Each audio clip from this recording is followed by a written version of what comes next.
From the studios of Staten Island Community Television, you're watching In the Bleachers, the TV show for the world's most passionate sports fans.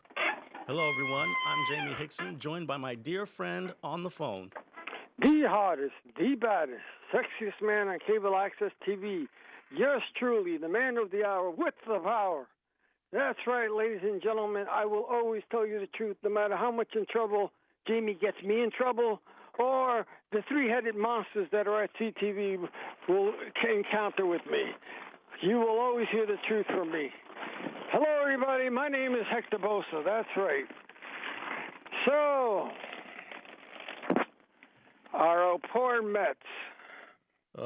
Where do I even begin with this team? It's very simple. Why are they losing? They're losing because they're not scoring any runs, for one. They're not scoring runs because they're not hitting. Is it because they didn't get nobody in the trade line? They got Javi Baez from Chicago, so that was a good addition. But other than that, that was it. Was he worth it giving up your top prospects for him? He's definitely worth it because Javi Baez is one of the more talented players in the game. And some people are criticizing Lindor's contract. It should be at least 5 years, not 7 or 10. I hate to tell you this, man, but it's too little too late on that one. That's true. That is true. They are committed to him for the next 10 years. And is it good? Because you'll probably get, 5, at least 5 good years out of him if he doesn't get into any type of injury that could slate him. Well, he's hurting now, but from what I understand, he's supposed to be coming back soon off the injured list. And Noel Syndergaard, too.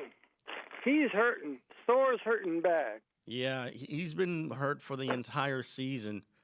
Someone said that he might be gone for the rest of the year, though. I don't know what to believe. And the other thing, too, is that his contract ends this year. Mm-hmm. Do you sign him? I'm not too sure about that, good, man. But when he's bad, he's terrible. I'm not too sure about that because he's been a medical liability for about 3 years now. And it's gotten to the point where the Mets really have to decide on what they have to do with this young man. But if you don't sign him, the problem that you have is who is out there next year that, because if the owner is true to what he says and he wants a winning team and also that he is a winner, he wins at everything, he's no loser, then who's out there next year that's not going to take him for a ride? Well, we're going to have to wait and see on that in October and November because that's when free agency begins. I mean, is there hope? Is there hope for Met fans? Oh, there's definitely hope for them. I mean, keep on going, yeah, there's hope, or there's no hope at all. There's still hope for them because they're only out by, I think, 5 games in the Eastern Division. Let me check this out now.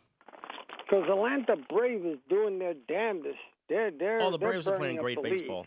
And for the record, the Mets are now 7 games behind the Braves in the Eastern Division with another 38 games left. And what do you think their chances are?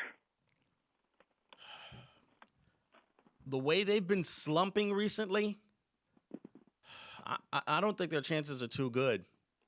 And you know what's funny is that when they brought up guys from the minor league, it was like the Yankees all over again. Mm-hmm. Somehow they won because they were in first place.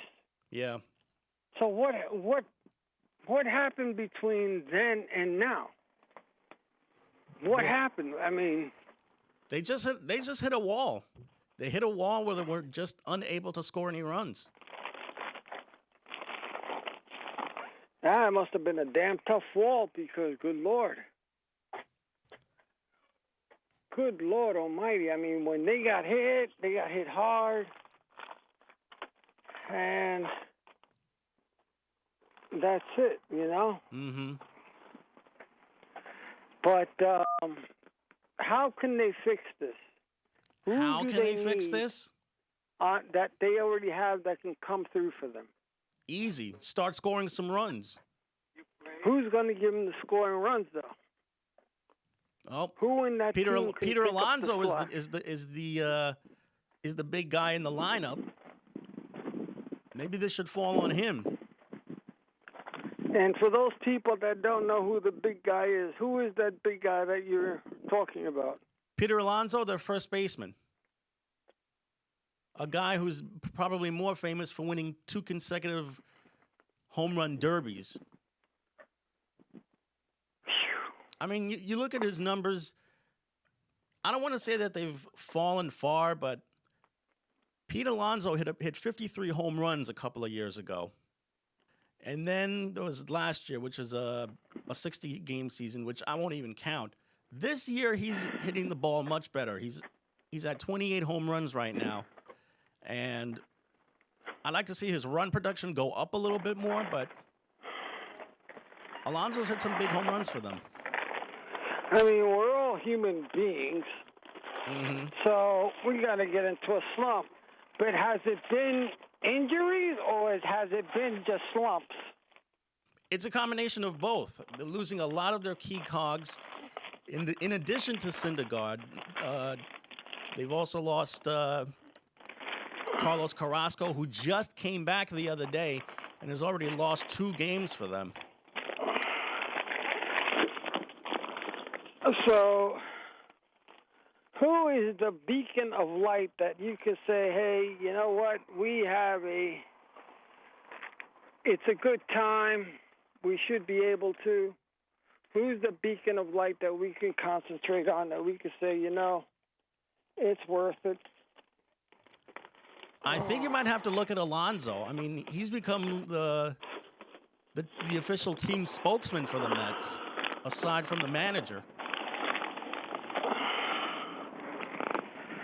I mean, is it that's the way we have to look at things, that Pete Alonso is our savior, and if I don't it's want to not say him, savior, but they're not going to do anything about it?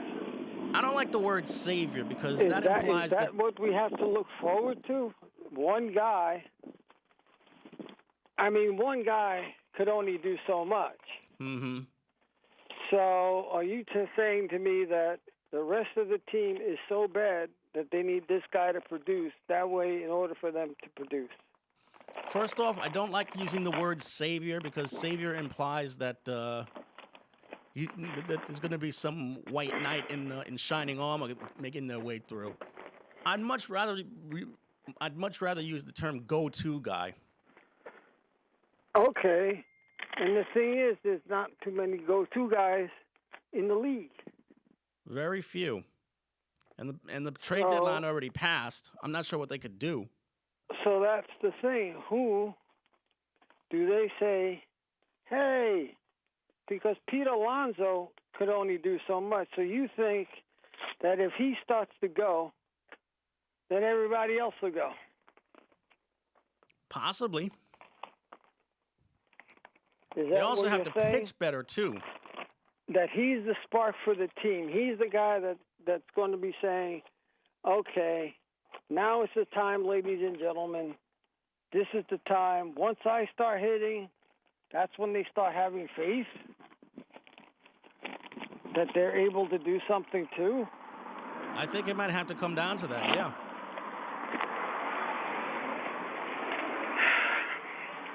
And speaking of injuries and so forth, the New York Jets. Yeah, they really suffered a The blow. mighty Jets have fallen once again. Yep. Because they signed 2 fantastic guys, supposedly. And they're doing the bug is killing everybody. Yeah. I So see that. what do you do about the Jets? Speaking of losing teams, what do you think about the Jets right now? it's hard for me to pass judgment on them, especially considering that there's still a preseason game left to be played. And but considering that they're guys, the guys that they signed are the ones that are getting hurt. One's out for the season. Mm-hmm. One guy is out for the season, and another guy who they signed that's supposed to do very well in the front line, he's hurt.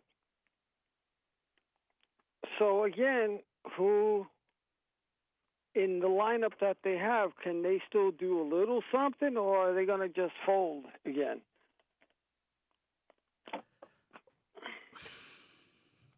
Because they lost someone. Well, the most they can do is see who's on the scrap heap and try and sign them. Well, you better hope that they can find someone, because normally they have a reserve units, right?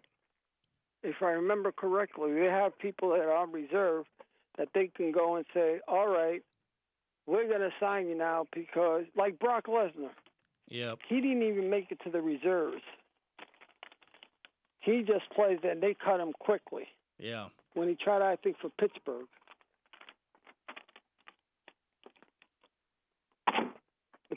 The Pittsburgh Steelers. Mm-hmm. And speaking of cutting, Tim Tebow. Yeah, he wound up getting released by the Jaguars. What did he do that was so bad? For one, he's not very athletic for the NFL game. And for another, he missed a couple of assignments, blocking assignments, while he was in the Jaguars' offense. He missed assignments? Yeah, he was missing blocking assignments during game time. Oh, wow. I think that man is trying everything to try to make money. You'll probably see him in boxing the way things are going. Oh, brother. He wouldn't last 5 seconds in a boxing ring. You never know with people. If Jake Paul can last. And it was funny, too, because what's his name said? The last guy he fought, who was it? Who fought him? Who was the last guy that fought him?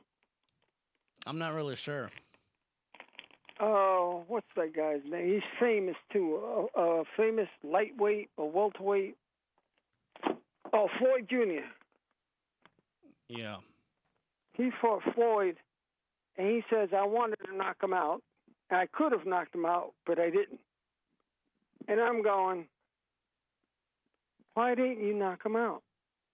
That's what people want to see. People want to see a knockout from this guy because he's not. People don't like him. Well, they have their reasons for not liking the guy. I mean, he's done some stupid videos that people like, and people have different tastes, you know? People are going to have different tastes in all types of matters, and I understand that. But did you, how about the Giants? Mm-hmm. Where do you put them now? Where do I put the Giants now? Yeah, because they didn't lose anybody so far. Mm-hmm. They didn't lose anybody in injury. I would put them in the area of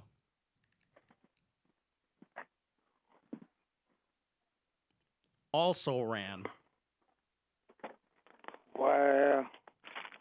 Because I tell you. I mean, just because they've lost their first 2 preseason games doesn't mean that they're terrible, but I got to tell you right now, it's going to be really difficult, painful to see the Giants, especially defensively.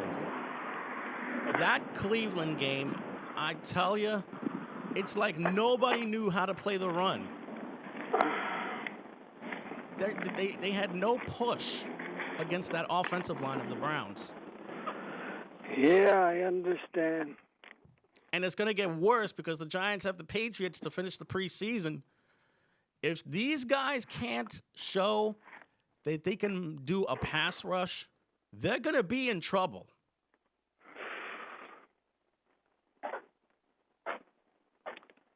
And speaking of that, the mighty Yankees, after they made their trade and after people complained that get rid of Brian Cashman, get rid of Aaron Boone, next year, do you get rid of Luis Rojas? I don't think so. I'd give him at least one more year.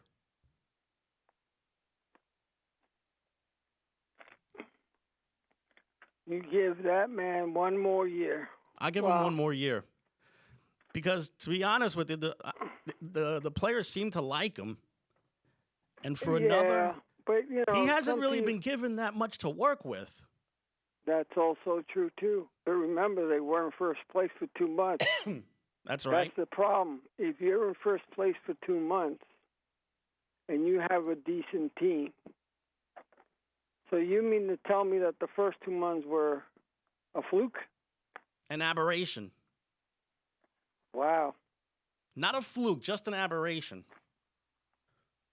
Because fluke implies that there's a certain amount of luck involved. Not all of it was luck. I mean, they worked hard to get the victories that they did, but suddenly they just failed to hit and failed to score runs. And the Yankees making those moves again, making some damn good moves. Anthony Rizzo, for one, he suddenly become a crowd favorite. You know who another crowd favorite is, and he just got called up to make his Yankee debut. Vincent Velasquez. That's the guy with the mustache. Mm-hmm. A hometown product from the Bronx, and his family has been at all of his games at the stadium. He just hit his first major league home run, and he sent his mom and his sister to tears. That's the man they call Mustache Man. Yep. He's living the dream now. Hey. And let me tell you, Yankee fans have to be in dreamland right now, especially after the recent streak that they've had. They've won 9 in a row. But let's see what they could do against some real contenders. But they've beaten Boston. They swept Boston, which was critical. And they're in first place. Actually, Tampa's in first place. Boston's in second. Tampa Bay Rays are in first. Jeter's team? Or is that the Florida Marlins? No, the Tampa Bay Rays, man. Oh, that's Jeter's team. Yeah, that's... Actually, Derek's team is the Marlins, but I'm saying that the Tampa Bay Rays lead the Eastern Division right now. Oh, okay. Wow. And I want to see what the Yankees can do against a couple of contenders. They've got the Braves first. Right. They're about to start any minute now. And then they have 2 games with the Braves. Then after a day off, they have to go to Oakland, which is fighting long and hard to try and get that one of those 2 wild card spots. And let me tell you, the Yankees historically have not played well on the West Coast. This is a critical time for the Yankees to continue their winning ways. More importantly, sustain this winning streak. Well, poor Aroldis Chapman is not doing so hot. No, he's been a little rusty ever since he came back off the injured list. And something's wrong with him, according to some people. He can't just do it anymore. And some people were calling for the great Mariano to come back because he still can throw. That's a pipe dream, man. Mariano is not coming back to the Yankees anytime soon, except either as a spectator or for any major event. An All-Star game. Yeah, like the All-Star game. The Old-Timers game. Imagine if he comes back like Roger Clemens Oh, wow. and gives you at least one more year, or if you make it to the playoffs of the World Series and you sign him before and see how he throws and you just save him for the playoffs of the World Series. Oh, boy. That's And he asking wins. too much right there. He's 51 years old. It doesn't matter. You know, it Well, doesn't it matter. kinda the age does. I sometimes. mean- It's how good condition you're in. He's gained a little bit of weight since his playing days ended. When you stop working out and so on, all that bulk that you used to have, if you stop working out, it just slabs on you. I know. I'm just saying he's not coming back anytime soon, unless it's for Old-Timers Day. Do you know who the oldest baseball player in the league is? The oldest player in the league right now? Yes. I think it's Albert Pujols. He's 41. And would you know who the oldest player in the league was? The oldest player in the Was league. it past 41 or was it before 41? I know Charlie Huff pitched until he was 46. That's because he's pitching knuckleball, and he says, as long as my hip and legs hold out, that's all that matters. Nolan And Ryan he's pitched right. until he was 46. Who? Nolan Ryan. And he still threw, even afterwards. Mm-hmm. The boy can still throw. It's just that he was losing it. And Mhm. sometimes you need other pitches. But I think it was just time for him because he couldn't hold up that long. But I'm saying that if you can get a guy like that and then just save him for the World Series or the playoffs, he could last that long for you. Other than that, you can't pitch him every fifth day or something of that nature. And sometimes they can't make that transition from pitcher to bullpen. Mm-hmm. Dave Righetti was one. The guy from the Astros was another. Even Mariano, he started one game. Goose Gossett used to be a starter. Then they threw him back in the bullpen. Yeah. And Ron Guidry was another one. Right. And at least he got to play one game in center field because Mm-hmm. they say he was an excellent outfielder too. Right. But you don't have that anymore. No. Who was the last two-player guy? Was it Bo Jackson or was it Deion Sanders? You mean the last two sport athlete? Yes. I think it might have been Tebow. Oh, Tim Tebow? Yeah. Oh, that's right. But he never made it to the majors. No, the farthest he ever got was Double-A ball. And the Mets gave him a chance. Mm-hmm. And they were going to bring him up, too. I don't know what the heck happened. Let me ask you this, too. Mm-hmm.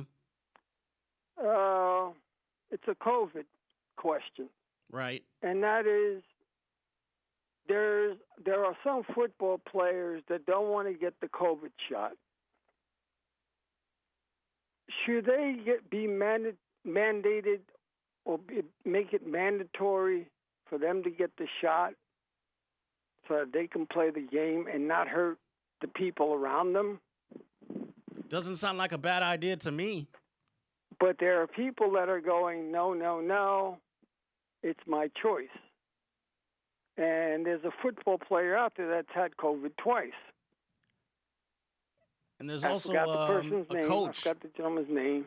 There's also been a coach who's been suffering from COVID.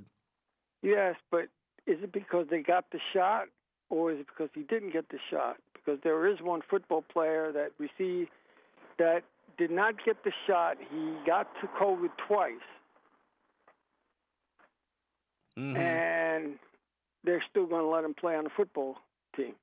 Right. And I think the majority of them have their shots, but should they put a mandate on it? Honestly, I really think they should because they do not want to have any coaches or players to be positive with this virus, and then they have to miss significant time. Because last year, you had so many people on COVID that they had to cancel games. Yeah. Fortunately, they got every NFL game in last season, but They tried because there was one team that had a forfeit. Was one team that had a forfeit because too many guys were out. I don't remember any NFL games being. Yeah, forfeited. there was one team. There was one team that had a lot of. There was one team, but there was one team that had a forfeit one game. I think it was Buffalo. No, it couldn't have been. I forgot. The NFL. I forgot which team, but I'm telling you, Jamie, there was one team that had a forfeit one game or they switched the days. They had to switch days. Or they switched the days because so many guys got COVID. And this is a hot topic not only for non-athletes. Mm-hmm. This is the players. These are athletes that are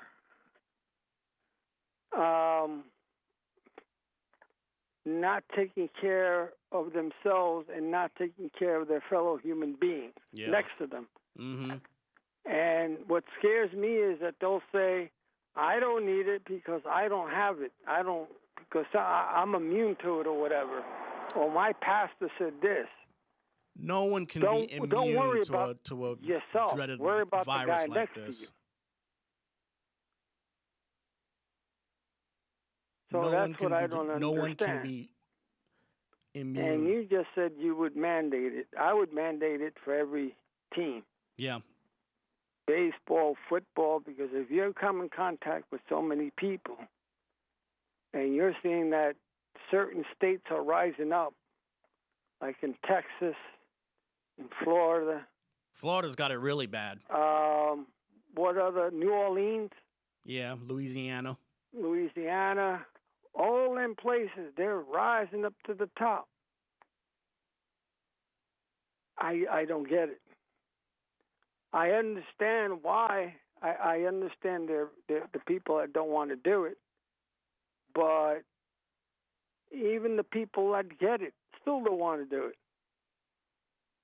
And some of them, the ones that have gotten it, finally changed their mind and went, "Oh, okay, we should get it."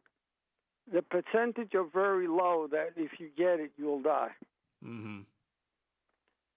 But like I said, there are football players and other people in sports that are not willing to do it. I don't know what to do. But and then there's going to be people going into the stadiums now. And what do you think about also? Mm-hmm. Did you hear that Kemba Walker actually wanted to go to the Brooklyn Nets because he wanted to play with KD? Yeah, that almost happened 2 years ago. 2019. Yeah, 2019. Kemba Walker and said he wanted to work with Durant on the Brooklyn Nets. And right now they're the favorites, and the Lakers are the favorites. Yep. Everyone's predicting a Nets versus Lakers finals. I'm not so sure that's set in stone because the Nets, even in spite of the talent that they have to go through a really, really, really rough Eastern Conference. Milwaukee's gotten better. Atlanta's gotten better. How did they get better? How did Milwaukee get better? Well, let's find out the ways. Let me know. Tell the peoples out there. The peoples must know. I'm going to go into I'm surprised. My NBA app. Now, let me ask you, while you're looking through the NBA app, do you think Ben Simmons will be traded? Yes. It's not a question of if anymore. It's when. Why do you think it's a when and not an if? Because there's still an unknown team out there that's kind of wishy-washy when it comes to wanting to make a deal or not. Because Washington wanted him. So did Sacramento. The Golden State Warriors wanted him. Mm-hmm. I mean, he's not a bad player. No. If you have shooters around him, that guy's good enough to pass the ball and to rebound for you. And he's a big guard, and he could also play small forward. Right. So if you have a guy like that, that shouldn't be no problem. Or should it? Shouldn't have to be a problem. Now, you asked me how the Milwaukee Bucks got better? Yes, please tell For the one, people. they added five newcomers, including two that they picked up in the draft. But probably the most underrated pickup that they made was getting George Hill and Grayson Allen from the Grizzlies. And George Hill is a very steady point guard who could run an offense correctly. Grayson Allen, he's a guy who could give them good shooting and a real kick in the ass verbally if a teammate isn't hustling. Who else is out there in the land? What makes him so good now? What makes him good? Because what makes him so good? They've got the best player in the game, Giannis Antetokounmpo. And you heard me right there. Giannis Antetokounmpo is the best player in the NBA right now. He's got the ring to prove it. So just because you have a ring, that means you're better than everyone. That's not the only thing. Skill-wise, he's just a devastating defensive player. He's a great shot blocker. He alters a whole bunch of other shots. He's even expanded his offensive game into the perimeter. Now, if only he could learn how to make some free throws, he would be deadly. Well, most good players, like Shaq and them, for some reason can't hit a bloody free throw. I don't understand that. I don't know if it's because they're so damn tall that they can't hit the bloody free throw. But I don't get it. Because Wilt Chamberlain, I don't think he had a problem, or did he have a problem too? Oh, no. Wilt Chamberlain was a notoriously bad free throw shooter. He only shot about 56% from the free throw line. The one good game that he had from the free throw line was his 100-point game when he shot 28 out of 32 from the line. And the sad part is there's no film on it. Nope. That's a damn shame. There's only stills of that famous game. Now, you said that because of the players, Milwaukee has a good chance to repeat. They have a very strong chance of repeating, yeah. Now, I'm going to get the assumption of if there are no major injuries to the Nets, because that's what did it. It was injuries and so on that did in the Nets. It's going to be really critical for the Nets to keep their good health if they want to challenge for a championship. I mean, seriously challenge for a championship. So you have that, and buddy, they're going to be I'm telling you, people want to see the Brooklyn Nets. And the funny thing is, I told you this a while ago, that if you have good players around you, people want to play for your team. They'll take a pay cut and everything, just to win a title. Now, what happened? Did they sign Blake Griffin? Yes, they did. They gave him a 1-year contract extension. Okay. Kevin Durant also got a contract extension, although it was for maybe 3 or 4 years. Harden, I think, is trying for the same. Yeah. Kyrie Irving is trying for the same. So, once you do all that, and you hope that the draft picks that you got will be worth a damn. And what I heard, that one of the guys really flourished in the summer league. Yeah.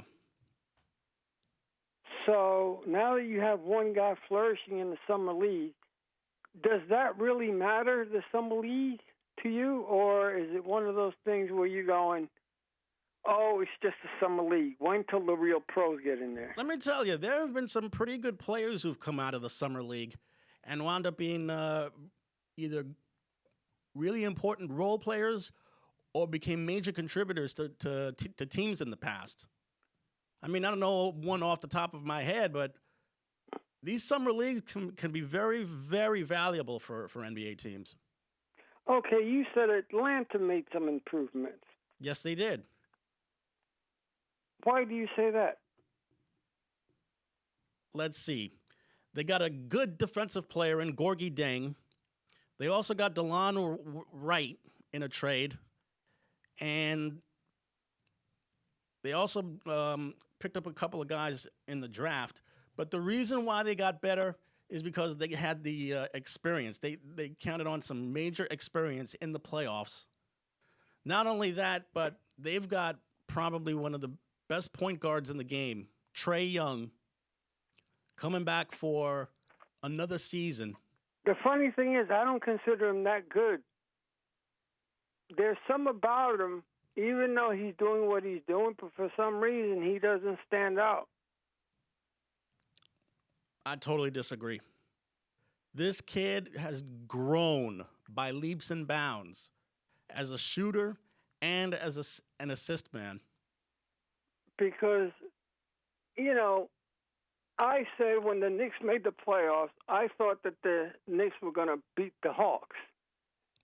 Little did I know that the Knicks forgot how to shoot. And their main players probably were so damn tired that they didn't shoot at all. No, they also forgot how to play D. That's also true, but remember, they're good enough to surpass the defense. So, and they were what, first in defense or second on defense? Probably first. So, not every game that they forgot how to play defense. It's just that your players couldn't score a damn lick. Yeah. But, so who else improved in the league? Miami. They improved in the backcourt, getting Kyle Lowry. So you put Kyle Lowry in the same backcourt as Jimmy Butler, they are really going to smoke some teams. All right. Now, did the Nets improve? Did the Nets improve?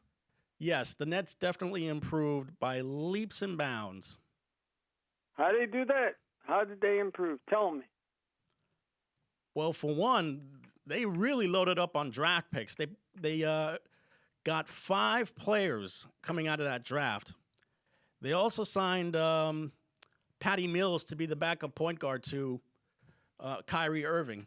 And Patty Mills brings a long, extensive resume to the table. He won a championship with San Antonio, and he became a really steady point guard for Greg Popovich with the Spurs.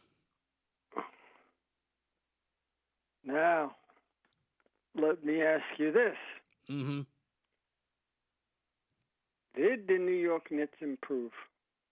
Yes, they did improve. They improved their point guard play, their point guard position, I should say. Not only did they re-sign Derrick Rose, they've got Emmanuel Quickley, and then they wound up getting Kemba Walker from off the scrap heap because he wound up getting released by Oklahoma City. Yeah, they paid him out. Mm-hmm. But now, again, let's see if... How about their young guys, their draft picks? They also loaded up on draft picks. Yes, but how did they do? I mean, are you saying that their draft picks are not as good as the other people's draft picks?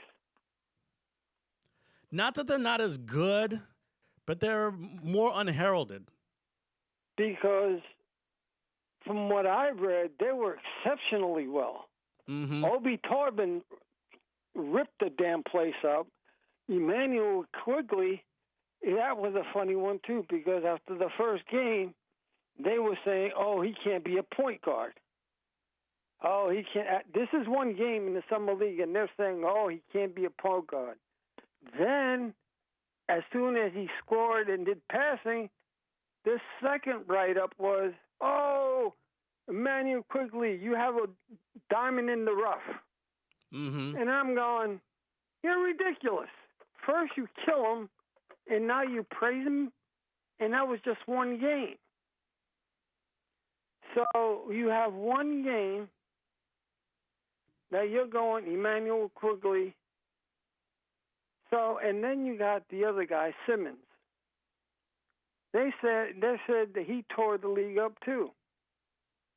They said all You the mean young Jericho guys Sims? that went in the summer league did very, very well. Now, I don't know what their standing was. I don't know if they were in first place or second place in the summer league. Can you find that out? Who was in first place in the summer league? It was Sacramento. Sacramento. Okay. Yep, they beat Philadelphia for the Summer League championship. Now, you hear and see that, right? Mm-hmm. Did the Sacramento team get anybody good? Well, considering that they won the summer league, that they're guys who they drafted, and the other guys that are going to play in the G League are on the team. So you tell me. as far as what you mean, as far as Sacramento is concerned, Yes, Sacramento. they really didn't do too much, to be honest with you. I mean, they got a couple of guys. Alex Len, who's a serviceable big man. Tristan Thompson, a good defensive center. Okay, and how about Philly? How about that Philly? was another team that's supposed to have gone all the way. Probably the biggest addition that they made was getting Andre Drummond from the Lakers.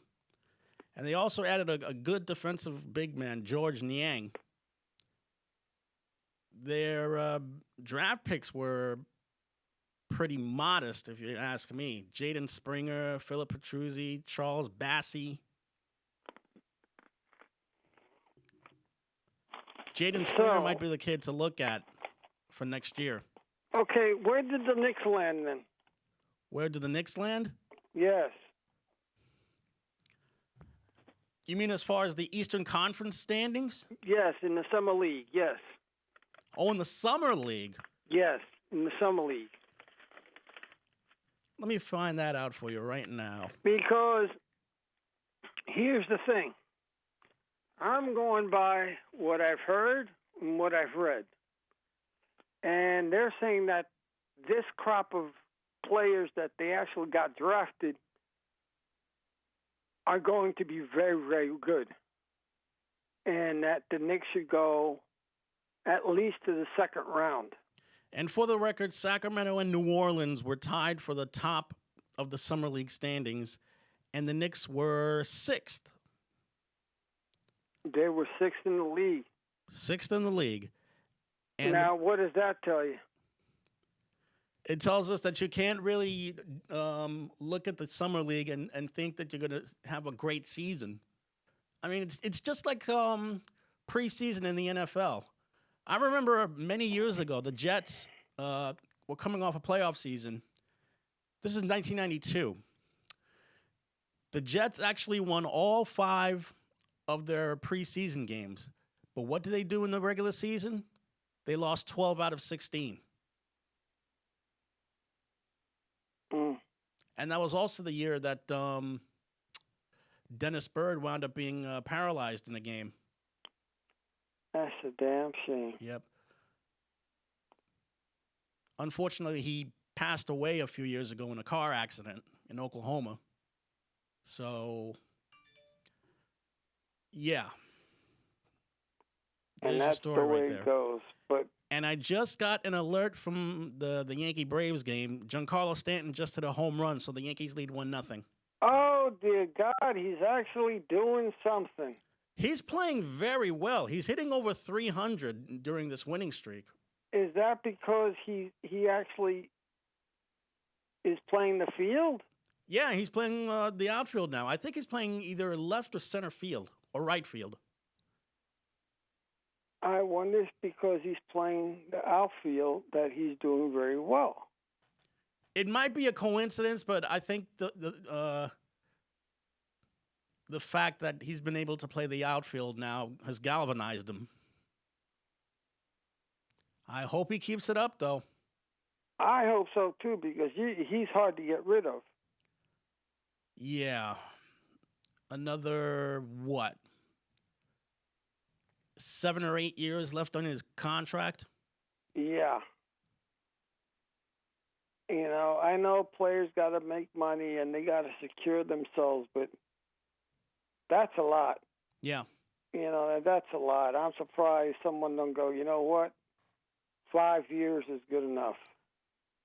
Let's see how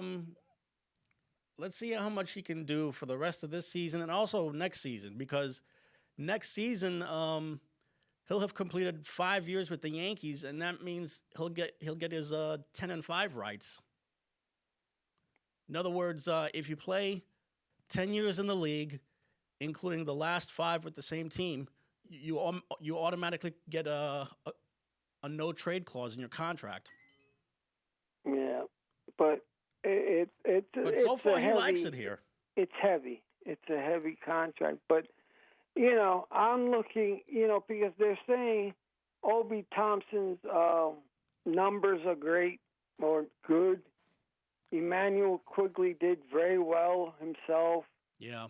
And all their other people did well. And I'm going, they signed another guard. They signed 2 guards, and they signed a forward. Mm-hmm. They just signed them. And I'm going in my head, how many guards are you going to have on the team? You got to understand, the guard in basketball has become a central figure in the game. Montel Ellis to contract private workouts with 3 NBA teams in Vegas. Monty Ellis? Monty Ellis. Monty Ellis is trying to come back, and I want to see who those 3 people are. Wait a minute. Is it Atlanta Hawks, Miami Heat, and Phoenix Suns? Mm-hmm. Young teams that may need veteran leadership like Minnesota Timberwolves, Cleveland Cavs, Orlando Magic, and Oklahoma City Thunder also have rosters opening. Now, the Knicks don't have a roster opening. If I'm not mistaken, I think they have about 16 or 17 players under contract. I think they go to 20, but they play in the bench 18 or 15. It's supposed to be 15.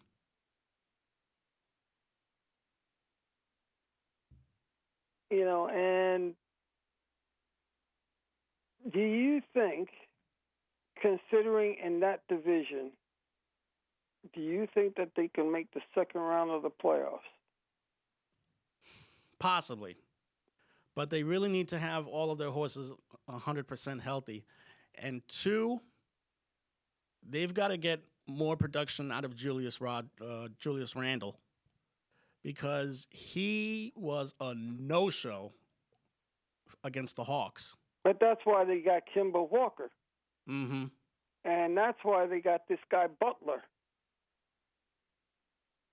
Because he played with Derrick Rose, I think, and Kemba Walker. No, he played with Walker and the small forward. Mm-hmm. The French guy. No, the Italian guy. Fournier? Evan Fournier, yeah. Another Yeah. guy that the Knicks wound up getting So on a rather, I don't want to say that they overpaid for him, but he got more than a fair deal.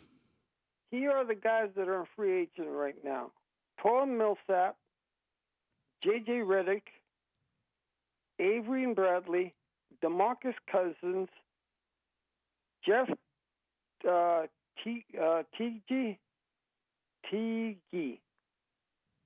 You mean Jeff Teague? Yeah, Jeff Teague, Denzel Valentine, Wesley Matthews, Franklin Nikita, Dennis Smith Jr., and James Ennis III.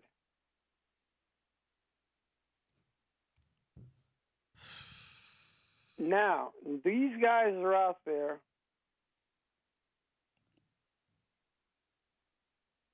And they're saying, who is the top available remaining free agent? Out of And those people- names, I would pick DeMarcus Cousins. They said J.J. Redick. Really? That's I interesting. think it was a poll that they did Mm-hmm. with people chiming in, and DeMarcus Cousins was third. Paul Millsap was second. Paul Millsap, from what I understand, is getting interest from the Nets and one other team. So I'm looking at. I'm just going. How many guards are the Knicks going to sign? Because they have about 8 guards now. Well, my guess is that 4 or 5 of them might be riding the bench, or maybe, And- maybe, just maybe, the Knicks could use a 5-guard rotation. And I'm also wondering about something too. In my head, I'm going, they're ready to trade Robinson away. Robinson. Mitchell Robinson. They're ready to play. To get if Damian Lillard is available, they're ready to trade him because Simmons can play center. And Niles Noel can play center. Knowles Noel and the other guy, the other veteran that they signed. Did they sign what's his name as the third backup center? Who are you talking about? Oh, the guy that was the backup center last year for the Knicks.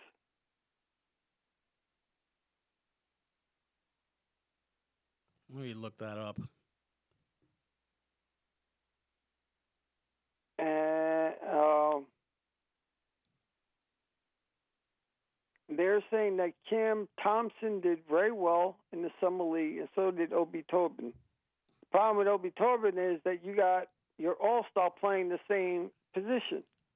But if he plays the same, if he does very well, they can give, what's his name? They could either trade Obi Toppin or keep him and rest the other guy. Well, if they are going to trade Robinson, it's going to be because he does not add that much offensively to any offense whatsoever. He does have offense. It's just that he gets hurt, and this is his last year of his contract. Mm-hmm. So I'm wondering something. I'm going, how many of these people want Damian Lillard? What are you going to give up to get Damian Lillard if he decides to want to trade? Because they didn't improve his team. Mm-hmm. Or correct me if I'm wrong.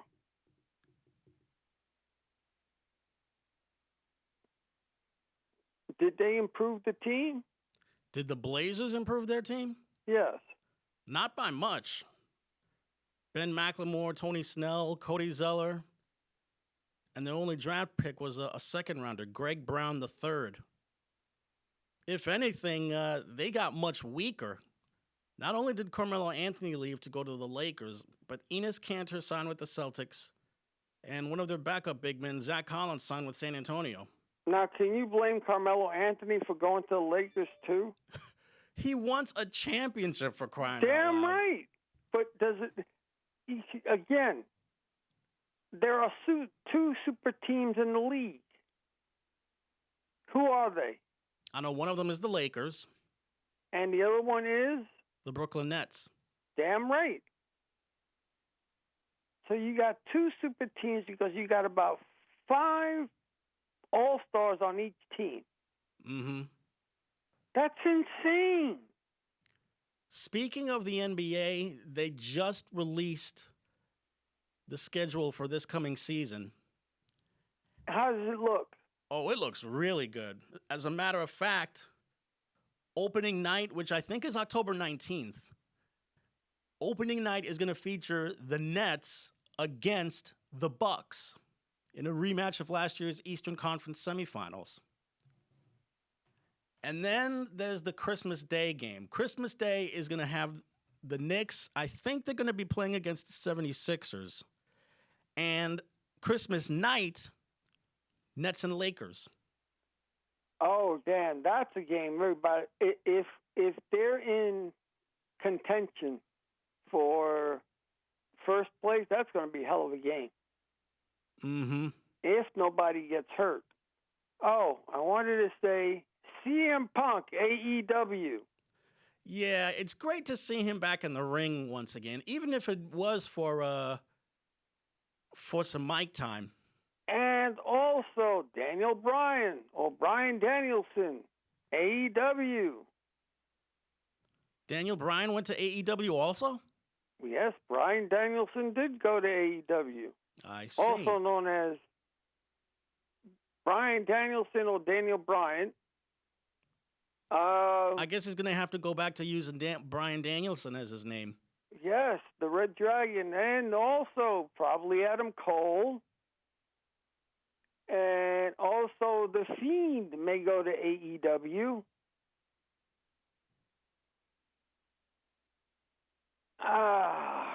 It's going to be a fun time over there if they know how to book people, if they know what they're doing. Yep. But all in all, where do you think that you think the Nets will be in first place this year, next year? They have a chance. Oh, for the record, the Knicks start their regular season October 20th against the Celtics. Wow. That's at Madison Square Garden? That's at Madison Square Garden, yes. And who are they playing on the road? Their first road game of the year? Yeah. Orlando against the Magic. Oh, good. Okay, let me ask you this. As a matter of fact, it's a home and home. Who's going to win that game? What's that? Who's going to win the first game? The Knicks should be able to win that first game because Orlando's terrible. And the Nets? The Nets? Well, let's find out.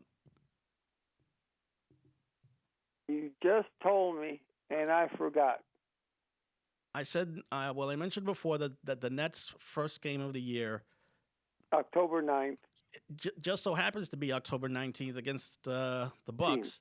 Their home opener is against the Hornets. Is that a win? I would put it as a win. Wow. Unfortunately, we got 30 seconds to go, and we have to sign off now. Okay, let's sign off then. Well, thanks to Kenny Graham on the other side of the glass. Thanks to you guys for watching. And Hector, of course, thank you so much for calling in. Yes, the hardest, best, sexiest man on cable access TV. That's how you should announce me. No. What is wrong with you? Nothing. For everyone here, I'm Jamie. I'm Hector. Good night, everyone. Night.